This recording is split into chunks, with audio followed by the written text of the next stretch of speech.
एहसान, ये जो इफ्तिखार फिरदौस जिक्र कर रहे कि जो जिहादिस्ट नए ट्रेंड्स हैं वो इस रीजन में सामने आ रहे हैं, तो वो क्या नए ट्रेंड्स हैं?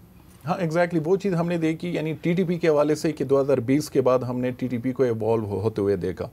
वो जो पुरानी टीटीपी थी उनकी जो स्ट्रेटजी आइडियालॉजी उन्होंने ख़ुद को उससे दूर रखा, बल्कि मुफ्ती नूरुल वली महसूद की जो किताब है उन्होंने ख़ुद बहुत ज़्यादा क्रिटिसाइज़ किया उस पॉलिसी को हकीमुल्लाह महसूद के हवाले से।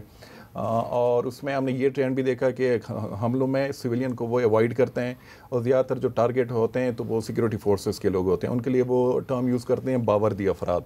तो ये एक नया ट्रेंड है। प्रोपेगेंडा फ्रंट पे हमने देखा है कि उनका जो प्रोपेगेंडा है वो बहुत डाइवर्स हो गया है। सोशल मीडिया की जितनी भी फोरम्स हैं, इंस्टाग्राम हो, फेसबुक हो, ट्विटर हो, टिकटॉक पे उनकी प्रेजेंस बहुत वो है, हम अक्सर उसको वो करते हैं, इग्नोर करते हैं। टेलीग्राम पे भी जो इनक्रिप्टेड कम्युनिकेशन चैनल्स हैं उस फ्रंट पे भी। और फिर उन्होंने जो एडमिनिस्ट्रेटिव एक सेटअप बनाया है कि पहले तो ये था कि सिर्फ बंदूक उठाओ और लड़ाई शुरू कर दो, तो अभी यानी जो उनके मीडिया के लोग हैं, उमर मीडिया के जो लोग हैं, तो वो खालिस सिर्फ मीडिया का काम करेंगे, वो फील्ड में नहीं जाएंगे लड़ने के लिए। तो उन्होंने डिस्टिंग्विश किया है एडमिनिस्ट्रेटिव सेटअप को भी, मुख्तलिफ मिनिस्ट्रीज़ उन्होंने बनाई है, उसमें फाइनेंस मिनिस्ट्री भी है, उसमें उनका सो कॉल्ड वजारत दिफा भी है, और गवर्नर्स उन्होंने अपॉइंट किए। और एग्जैक्ट वही मॉडल है जो हमने माजी में अफगान तालिबान का देखा था, जब वो एक इंसर्जेंसी हुआ करते थे। तो ये एक इवॉल्वमेंट आई है पूरे टीटीपी के हवाले से। जो अलकायदा है यहाँ पे, ख़ासकर जो रीजनल ब्रांच है अलकायदा बर सग़ीर, तो वो एक तरह से अंडरग्राउंड है, लेकिन उनका प्रोपेगेंडा अपनी जगह मौजूद है। उनका लिटरेचर भी आता है, उनके मैगजीन्स वगैरह जो हैं वो पब्लिश होते हैं हर महीने तकरीबन। और हमें ये भी लग रहा है कि कहीं ना कहीं जो टीटीपी का प्रोपेगेंडा है वो अलकायदा के प्रोपेगेंडे से मुतासर होके वो जो लैंग्वेज है, तो हो सकता है उस फ्रंट पे उनको सपोर्ट मिल रही हो। दाइश खुरासान जो है ये फिर टोटल डिफरेंट एक एंटिटी है।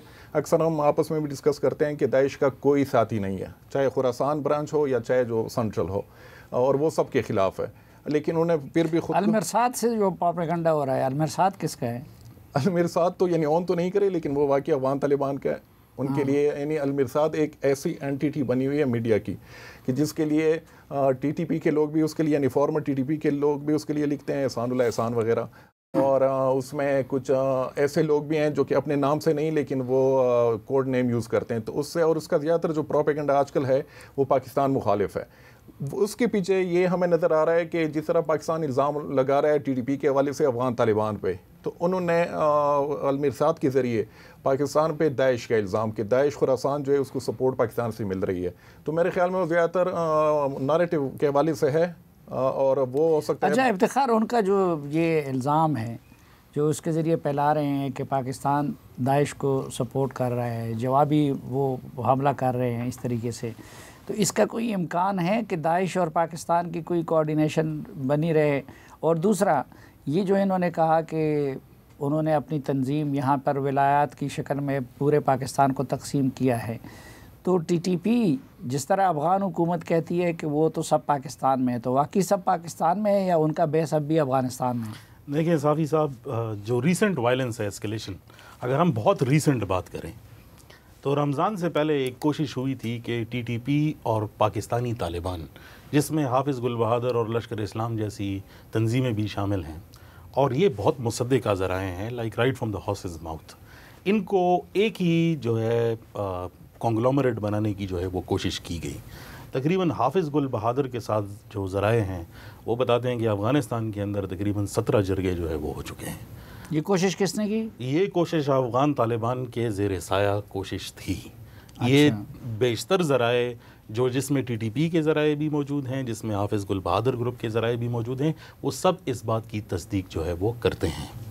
दूसरी जो छोटी तंजीमें थी उनकी भी जो है मिलाने की कोशिश की, और आपको पता है कि बल्कि जमातुल अहरार ने बाकायदा तौर पर जो है शाया किया था अपना लिटरेचर, जिसमें एक तहरीक तालिबान पर यह इल्ज़ाम आयद था कि जब मुज़ाकरात हो रहे थे तो उसके दरमियान में उनके लीडर को जो है वो मारा गया, कत्ल किया गया अफ़गानिस्तान में, और उसमें टीटीपी मुलव्विस हैं। उसमें भी 5 जरगे हुए ताकि, और वो वापस भी आ गई। तो जिस तरह अफ़गानिस्तान में एक दौर जो है वो चलता था हर साल, जिसके अंदर जो है स्प्रिंग ऑफेंसेस जिसको कहते थे, कि जब बर्फ़ जो है वो पिघलने लग जाती है, सर्ज हो जाती थी। जी बिल्कुल, तो वो सारे जो है पहाड़ों से उतर कर अर्बन सेंटर्स के ऊपर जो है वो लड़ाई जो है वो शुरू हो जाती थी। तो 2021 से पहले यहाँ पर नेटो और उनकी जो है वो अफवाज थी, तो उनकी लड़ाई का एक मरकज़ और महवर जो है वो मालूम था। अब अनफॉर्चुनेटली वो सारी की सारी लड़ाई पाकिस्तान की तरफ जो है वो शिफ्ट हो गई है। और इस बात के कवी इम्कानात थे कि रमज़ान के अंदर ही ये एस्केलेशन शुरू होगी और 2 बॉर्डर्स के ऊपर जो है वो शुरू होगी, खैबर पख्तूनख्वा में भी और बलूचिस्तान के अंदर भी। और इस बात के भी शवाहिद जो है वो हैं, सर्कमस्टेंशियल एविडेंस भी है और एक्चुअल एविडेंस भी है कि बलोच जो तंजीमें हैं उनके साथ भी जो है कोलैबोरेशन जो है वो जारी है और ये अफ़गानिस्तान की सरजमीन से है। जहाँ तक तो इसकी पॉसिबिलिटी है कि ये जो बलूचिस्तान में वाक़यात हुए हैं उसमें बलोच मिलिटेंट के साथ कोई टीटीपी की कोलैबोरेशन भी हो? देखें, ये तो हम यानी उनके जो वली महसूद उन्होंने बाकायदा तौर पर इंटरव्यू में खुद इस बात की जो है वो कॉन्फर्मेशन दी है कि मेरी ख्वाहिश है कि उनके साथ जो है कोलैबोरेशन हम करें। तो ऐसा नहीं है कि ये हो नहीं सकता या इसकी पॉसिबिलिटी जो है वो नहीं है, बल्कि इसके आसार भी हैं। लेकिन इसको फॉर्मलाइज्ड मैकेनिज़्म करने से साफ़ी साहब आप भी समझते हैं कि जो बलूचिस्तान और खैबर पख्तूनख्वा के इलाके हैं यहाँ पर ज़्यादातर रिलेशनशिप्स इनफॉर्मल होते हैं। ट्राइबल्स जो होते हैं दोनों तरफ पर, बलूचिस्तान में भी, केपी में भी और अफ़गानिस्तान में भी, ये इंटर मैरिजेस के ज़रिए एक दूसरे के करीब जो है बढ़ने हैं। अगर आप इन सारे मिलिटेंट ऑर्गेनाइजेशंस की इंटर फैमिली मैरिजेस देख लें तो आपको क्लियरली एक नेक्सस जो है वो आना शुरू हो जाता है कि कौन किसके साथ। ये जो दाइश का इल्ज़ाम है उनका, उसमें कोई वज़न नज़र आता है? देखिए, मेरे ख्याल में जब अफ़गानिस्तान भी इल्ज़ाम लगाता है कि पाकिस्तान के अंदर जो है दाइश है और पाकिस्तान जब इल्ज़ाम लगाता है कि अफ़गानिस्तान के अंदर दाइश है, दाइश चाहती यही है कि ये इल्ज़ाम लगे। क्योंकि अगर आप इनका लिटरेचर पढ़ लें और जो उनकी एक्चुअल किताब है जिसमें दाइश ने 2020 में जो है वो छापी और उसमें उनका 8 साला मंसूबा है, उसमें सबसे पहली बात यही लिखी है कि फ्रेंडली ममालिक जो रीजन में है, और ये दाइश खुरासान के अपने लीडर ने लिखी शहाबुल महाजर की किताब है जो उनका 8 ईयर्स प्लान है, वो चाहते हैं कि क्रॉस नेशनल्स जो हैं यानी अफ़गानी जो है वो आकर पाकिस्तान के अंदर अटैक करे, पाकिस्तानी जाकर किसी और मुल्क में करें और इसके ज़रिए जितना इनका जो बॉर्डर के ऊपर टेंशन रहेगा तो उनको सेफ्टी जो है वो मिलेगी। इसका भी सबूत है क्योंकि जो पाकिस्तान में जलालाबाद काउंसलेट के ऊपर और पाकिस्तानी जितने भी एसेट्स थे अफ़गानिस्तान में जो दाइश ने अटैक्स किए हैं उनमें सब के सब जो है वो ज़्यादातर इंडियन नेशनल्स थे। तो वो ये चाहते हैं, अब जब मॉस्को के अंदर उन्होंने जो है ताजिक को इस्तेमाल किया, पाकिस्तान के अंदर भी ताजिकिस्तान के इस्तेमाल किया, बल्कि अफ़गानों को भी इस्तेमाल किया, इसी तरह कल किसी और ममालिक में कोई और क्रॉस नेशनल चला जाएगा तो ये जो एक सिचुएशन बन जाती है तो इसमें पॉलिटिकल इश्यूज आ जाते हैं, इमिग्रेंसी का प्रॉब्लम आ जाता है। हम देख रहे हैं कि हमारे यहाँ से अफ़गानियों को जो है निकाल कर जो है वो वापस भेजा जा रहा है। दूसरा, रशिया के अंदर ताजिकी और जो है उज़्बेकियों के ऊपर जो है क्रैक, बल्कि आज उन्होंने ऑफिशियली पब्लिश किया कि सबको वेट करें दोबारा कि किसको रशिया में रहना चाहिए नहीं रहना चाहिए। ये जो इसके पॉलिटिकल प्रॉस्पेक्ट्स हैं और साइमल्टेनियसली जो है वो कहते हैं ये अमेरिका ने किया, अमेरिका कहता है दाइश ने किया, और कहते हैं कि इसमें यूक्रेन इन्वॉल्व है। इस किस्म की टेंशन्स चाहते हैं ये लोग क्योंकि वो नेशनल बाउंड्रीज़ को नहीं मानते। जब सरहदों पे लड़ाई होगी ये ग्रुप्स जो है वो फर्दर एक्सपैंड होंगे। अच्छा मंसूर अहमद ख़ान साहब, हमारे यहाँ तो बड़ा जश्न मनाया गया था अफ़गान तालिबान की फ़तह पे और यहाँ पे ये तासुर था कि अफ़गान तालिबान आएंगे तो पाकिस्तान के लिए तमाम ख़तरात का ख़ात्मा कर देंगे, लेकिन मामला उलट हो गया। तो इसकी क्या वजह है? अफ़गान तालिबान से हमारी तवक्कुआत बे जाती या कि नहीं, वो किसी और वजह से तालिबान को टीटीपी को पाकिस्तान में सर्ज मिल गया?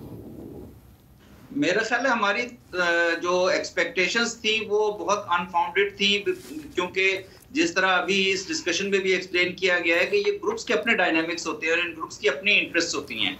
लेकिन एक मेरा ख्याल है कि ये भी बहुत ज़रूरी है कि हमें ये देखना होगा कि रीजन के जो दूसरे ममालिक हैं या अफगानिस्तान के जो दूसरे नेबर्स हैं वो किस तरह अफगान तालिबान के आने के बाद से अफगान तालिबान रजीम से, उनकी अफगान इंटरिम गवर्नमेंट से किस तरह डील कर रहे हैं, उसमें सेंट्रल एशियन ममालिक किस तरह डील कर रहे हैं, उसमें ईरान किस तरह डील कर रहा है और फिर चाइना किस तरह डील कर रहा है। आपने देखा कि गुज़िश्ता 2 साल के दौरान चाइना ने ग्रेजुअली रिकॉग्नाइज किए बगैर अफगान तालिबान की हुकूमत को, अफगान इंटरिम गवर्नमेंट को रिकॉग्नाइज किए बगैर उन्होंने आहिस्ता आहिस्ता अपनी एंगेजमेंट बढ़ाई है। चाइना का ये समझा जाता है कि बहुत इंपॉर्टेंट इकोनॉमिक इंटरेस्ट है अफगानिस्तान में, लेकिन सबसे बुनियादी इंटरेस्ट चाइना का अगर आप उनसे पूछें तो चाइना का सबसे बुनियादी इंटरेस्ट ये है कि वो ETIM की कार्रवाइयाँ, ETIM के खात्मे के लिए अफगान हुकूमत का तामुन चाहते हैं। और उन्होंने गुज़िश्ता 2 साल के दौरान इतनी ज़्यादा इंस्टीट्यूशनल एंगेजमेंट एस्टेब्लिश की है अफगान इंटरिम गवर्नमेंट के साथ कि किसी तरह से भी वो अपने इस इंटरेस्ट को सिक्योर कर सकें, क्योंकि उन्हें पता है कि जब यहाँ पे मुख्तलिफ ग्रुप्स की प्रोलिफरेशन होगी और ग्रुप्स के आपस में ताल्लुकात में इजाफा होगा तो ETIM के भी इन तमाम ग्रुप से ताल्लुकात हैं, चाहे वो TTP हो, चाहे वो दाइश हो या अल-कायदा या IMU हो। तो इसलिए बहुत ज़रूरी है मेरा ख्याल, जो आप जिस चीज़ की तरफ आपने इशारा किया है, जो बुनियादी गलती या कोताही पाकिस्तान से हुई है या हो रही है, वो ये है कि हम उनके साथ बतौर हुकूमत एक इंस्टीट्यूशनल मैकेनिज्म्स एस्टेब्लिश करने की पोजीशन में नहीं है। हम डिमांड उनसे स्ट्रेट अवे ये करते हैं कि जी आप TTP के खिलाफ एक्शन लें, उसके बाद कोई एंगेजमेंट होगी। ये अप्रोच शायद रिजल्ट नहीं दे सकेगी। मेरा ख्याल है कि बहुत ज़रूरी है कि उनके साथ एक ब्रॉडर डायलॉग शुरू किया जाए। उसमें रिजल्ट्स आने में टाइम भी लग सकता है, लेकिन अफगान पाकिस्तान के सिक्योरिटी के अलावा भी डायनामिक्स हैं अफगानिस्तान और पाकिस्तान के लोगों के ताल्लुकात के, तिजारती ताल्लुकात के। इन सारे इशू को एक ब्रॉडर एजेंडा के जरिए अगर पाकिस्तान एड्रेस करने की कोशिश करे तो शायद बेहतर रिजल्ट आ सकते हैं। ये डायनामिक्स मौजूद हैं बिल्कुल टेररिस्ट ग्रुप्स के यहाँ पे, और ये डायनामिक्स और ज्यादा वक्त के साथ साथ खतरनाक होते जा रहे हैं। और इसके अलावा इंटरनल आपने ये सिर्फ क्रॉस बॉर्डर इशू नहीं है, पाकिस्तान के अंदर इंटरनल सिक्योरिटी पे भी मेरा ख्याल है ज्यादा फोकस होना चाहिए। पाकिस्तान के अंदर अगर चंद 100 चाइनीज हैं तो उनको मेरा ख्याल है ज्यादा बेहतर सिक्योरिटी मिलनी चाहिए थी।